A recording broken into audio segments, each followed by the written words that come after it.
Militias are notorious for their military-style training, as well as stockpiling weapons, food, and other survivalist supplies. The Missouri 51st Militia is no different. Practicing a search and rescue mission on a Sunday afternoon is not unusual for the 51st. They are well trained and equipped to handle almost any emergency situation. There is a lost child, about 3 foot tall, very thin with blonde hair, down here in the Smithville Lake area. This child has been missing for 6 hours, and we're going to move out into 2 6-man teams. Once we get in a double arms interval, take it easy, stand where you can see each other. Do not get any farther apart than you can see each other. We'll walk completely through the trees back into the campground. If we don't find him, we'll swing the entire formation around and sweep back past the next part of the area. And we'll continue to do that until we've exhausted the daylight or covered the area that we've been assigned, or we find the child. Larry, have you seen anything over there? Negative.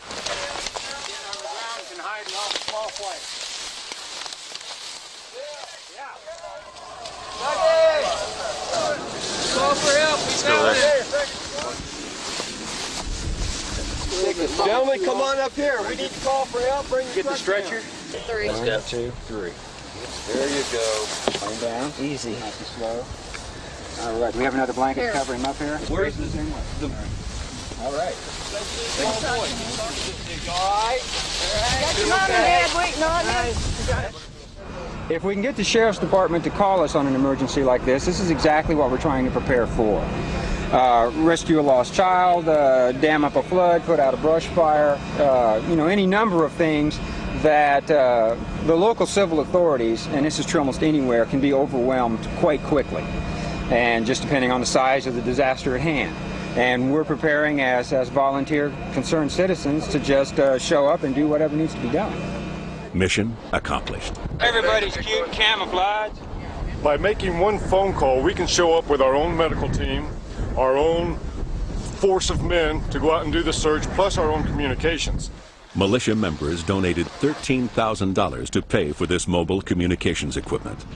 The 51st hopes they get the chance to use it one day to assist their community. They feel that would help legitimize their group.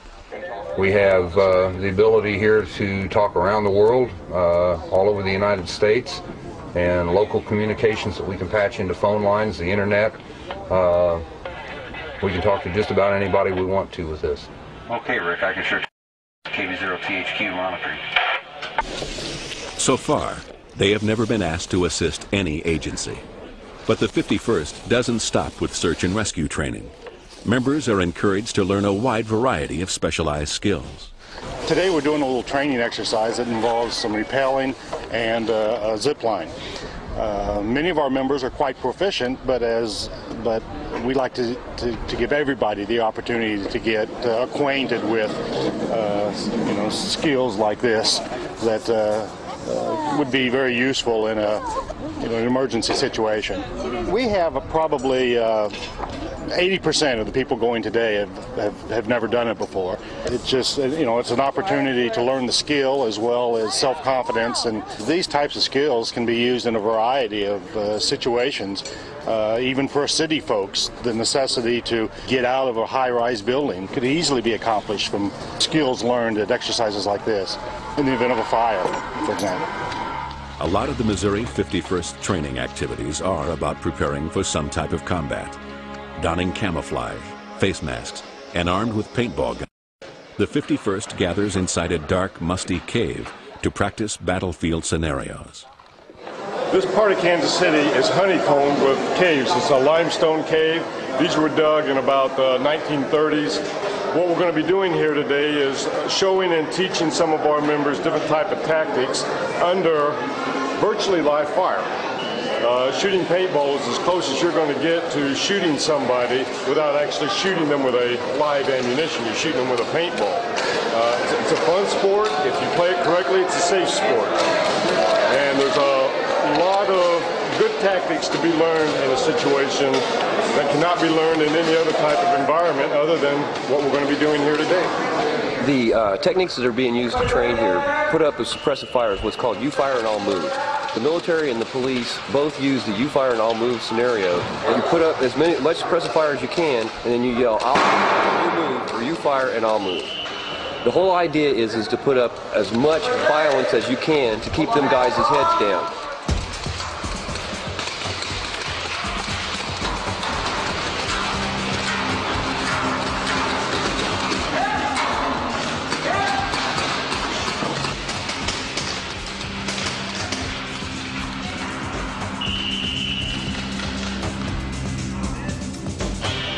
We took out the top 70% of the command force, but that's the way it happens.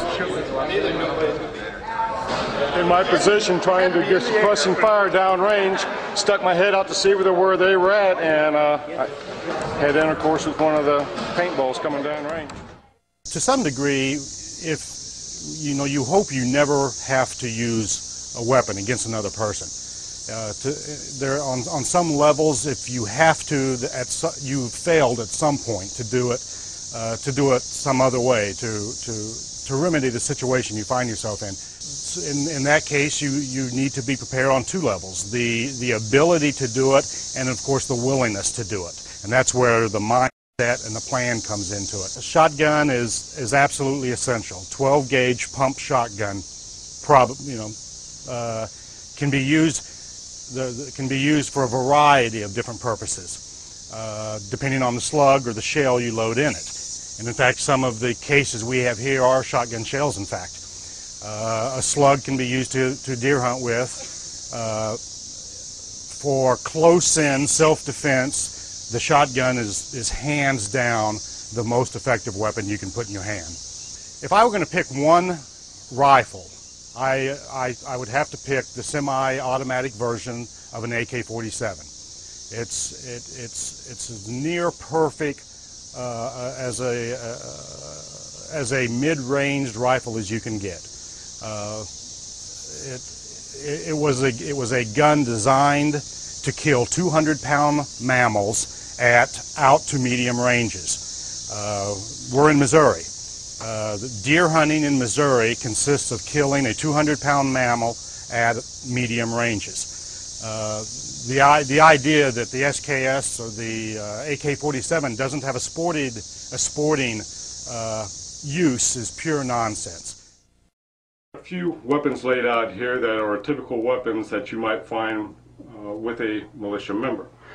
We've got the AR-15, which is the civilian version of the M16, which our military presently uses in the service today. It's a semi-automatic weapon which will shoot as fast as you can squeeze the trigger.